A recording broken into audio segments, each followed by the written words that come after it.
Hey everyone, welcome to This Explainer. Today, we're jumping straight into a clear, structured, and completely objective overview of Gaza and the crisis there. Now, this is a region that literally commands global attention every single day, right? Yet, its immense history and the really intricate realities of its modern crisis are so often lost in the noise. So as always, our goal today is to cut through that noise. We're going to break down the complex facts from our source material and take a visual journey that actually makes sense. We're going to explore where Gaza has been, the incredibly stark realities it's facing right now, and the deeply human visions for its future. Let's get right into it. Okay, so here's our roadmap for today. We're going to cover 1, 5,000 years of history, 2, the scale of destruction, 3, the human toll, 4, the cost of recovery, and 5, the Gaza we want. Starting off with Section 1, 5,000 years of history, crossroads of empires. To really wrap our heads around Gaza today, we've got to look beyond just the modern conflict and recognize it as one of the world's ancient cultural anchors. I mean, the known history of Gaza spans more than 5 millennia. Going all the way back to the 15th century BCE in the Bronze Age, it was already this renowned, independent Canaanite hub. You can trace its lineage straight through Roman Palestine starting in 63 BCE, which, by the way, kicked off a period of relative peace and prosperity that lasted for 6 centuries. Fast forward a bit to the Ottoman period, where it saw a true cultural golden age, right up through the shifting controls of the 20th century under the British Mandate, Egyptian administration, and Israeli control, eventually leading up to the Hamas takeover in 2007. It's a city that has been ruled, destroyed, and inhabited by countless dynasties over the centuries. Now, you might be wondering why here? Why the constant changing of hands? Well, it boils down to geography. For over 3 millennia, Gaza thrived directly at the intersection of 2 major ancient highways, the Via Maris and the perfume trade routes. Its ports welcomed people and essential goods from all over the Old World. Under the Achaemenid Empire, it was even designated as a free trade zone. It was actually among the first polities in the Mediterranean to mint its own coins. So historically, it's always been this vital, bustling crossroads.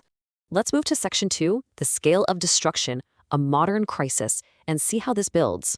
Bringing it to the present, the source material includes some really extensive drone footage, and honestly, the level of regional devastation it documents is hard to fully process.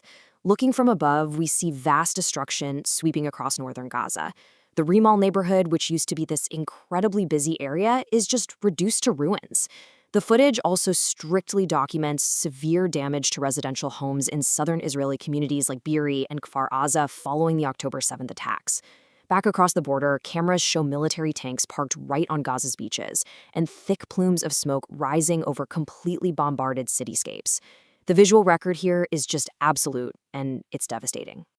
To put a hard number on what we're looking at, the historical record indicates that nearly 70% of all buildings in the Gaza Strip have been damaged or completely destroyed during this conflict.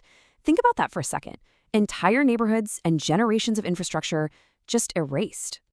And, as you'd expect, the economic collapse mirrors the physical one. According to the UN's April 2026 Rapid Damage and Needs Assessment, the economy in Gaza has contracted by a massive 84%.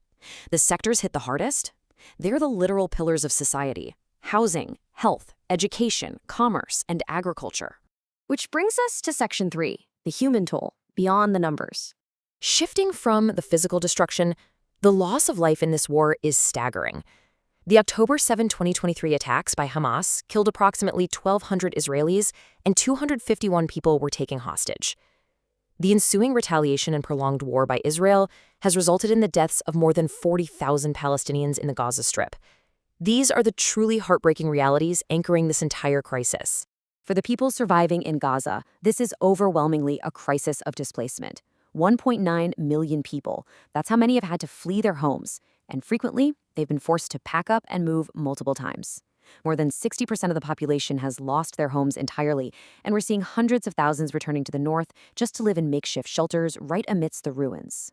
And documenting all of this, it has come at an incredibly high price. Data from the Committee to Protect Journalists highlights that at least 209 Palestinian journalists and media workers have been killed in Gaza since the war began. The CPJ pointed out that the threats of direct targeting, starvation, and displacement have quite literally made Gaza the deadliest place in the world for the press. So, the absolutely crucial point to take away is this one right here. When you combine that massive loss of life, the decimation of the healthcare and education systems, and the total economic collapse we just talked about, the UN estimates that human development in Gaza has been set back by 77 years. I mean, wow, that is a multi-generational impact. It effectively erases 3/4 of a century of societal progress in one fell swoop. Let's shift gears to Section 4, the cost of recovery, a monumental effort. So how on earth does a society even begin to bounce back from a 77-year setback? Well, the UN's 2026 assessment mapped out a macro-level plan for recovery, and the sheer scale of the financial undertaking is it's just massive. Over the next decade, recovery and reconstruction are estimated to cost $71.4 billion. And just to get the ball rolling, we're talking just the first 18 months. $26.3 billion is required simply to restore essential services, rebuild critical infrastructure, and try to jumpstart some sort of economic recovery. But here's the catch, and it's a big one. The UN and the European Union are very clear that this money can't just be dropped into a vacuum. They've established strict enabling conditions, preconditions, that absolutely must be met for any of this recovery to succeed.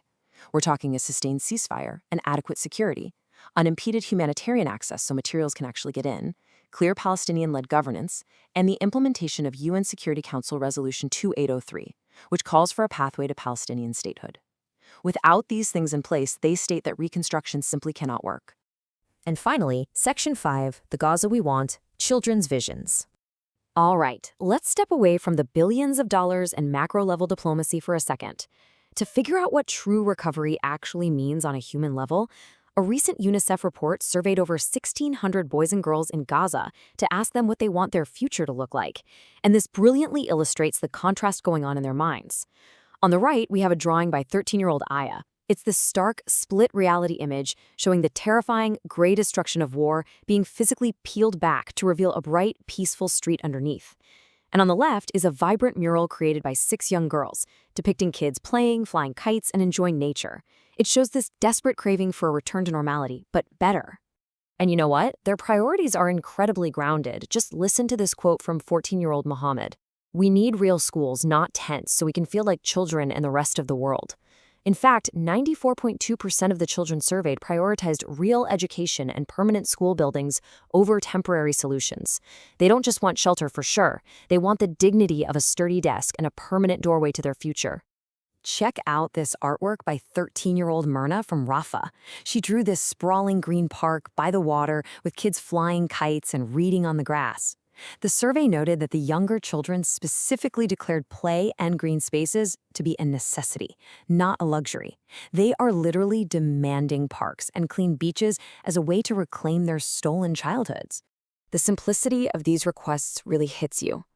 Another child, just 12 years old, told UNICEF, "The Gaza I want is a safe Gaza with a home, a school, and a hospital for every child." There are no abstract political demands here. They're just asking for the fundamental building blocks of human life: safety, shelter, education, and health. And finally, take a look at this incredibly powerful drawing by 17-year-old Shahed. She drew herself physically planting bright flowers over the gray, jagged rubble of destroyed buildings, comforting a little teddy bear. It shows just incredible resilience. These kids are fully aware of the destruction surrounding them, yet they have this clear, colorful vision of how they want to heal themselves and their community. Which leaves us with this huge question to ponder. As the international community debates all these timelines, governance structures, and that $71.4 billion reconstruction price tag, we really have to ask, how do we actually bridge the gap between those massive global efforts and a child's simple request for a tree, a real school, and a safe place to play? Because ultimately, rebuilding Gaza isn't just about pouring concrete, it's about restoring childhood itself. Thank you so much for joining me for this explainer. I hope taking this look at the data has helped bring this incredibly complex topic into much clearer focus for you.